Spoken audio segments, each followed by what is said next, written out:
In this video, we're going to talk about prime factorization and finding the least common denominator.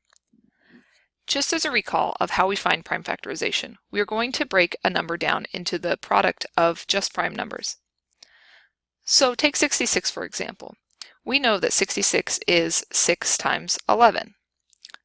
Now 11 is a prime number, but 6 is not, so we need to keep going. 6 is 2 times 3, and then we have to keep the times 11.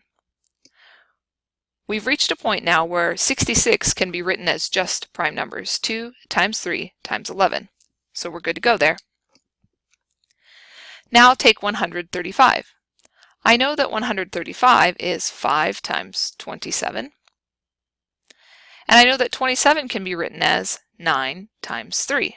Don't forget to bring your 5 along. Now we're getting close. 5's prime, 3's prime, but 9 isn't, so we have to write 9 as 3 times 3. I bring down this times 3, don't forget it, and I bring down my 5. So 135 as prime factorization is 5 times 3 times 3 times 3.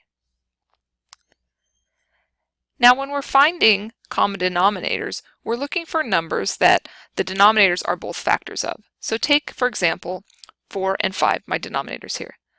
Numbers that both 4 and 5 go into would be 20 and 40 and 60. We could keep going. I think you see the point here. But the least common denominator is the smallest of all of those, and that would be 20. Common denominators for 6 and 24, well, we could get those by multiplying 6 times 4, and we would get 24.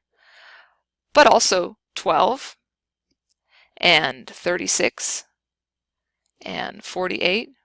Again, we could keep going. You get the idea. The least common denominator, or the smallest of those, is 12. Now we're going to look at how we use prime factorization to find a least common denominator. So let's say I have to find the least common denominator out of these three numbers, 12, 50, and 15. You can see that I already have the prime factorization written out for these. So just start with one of the prime factorizations. Let's start with 12. And we would have 2 times 2 times 3. And we need all three of those in order to make 12. Now let's look at 50. It's 2 times 5 times 5. I already have at least one 2, so that part I'm good with, but I need to add a times 5 times 5. So now I can make 12, 2 times 2 times 3, and 50, 2 times 5 times 5. Now let's look at 15. I need 3 times 5.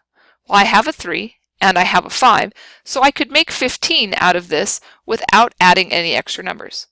So my LCD for 12, 50, and 15 comes from multiplying 2 times 2 times 3 times 5 times 5, which is 300. So the least common denominator out of 12, 50, and 15 would be 300. And that's how we use prime factorization to find the LCD.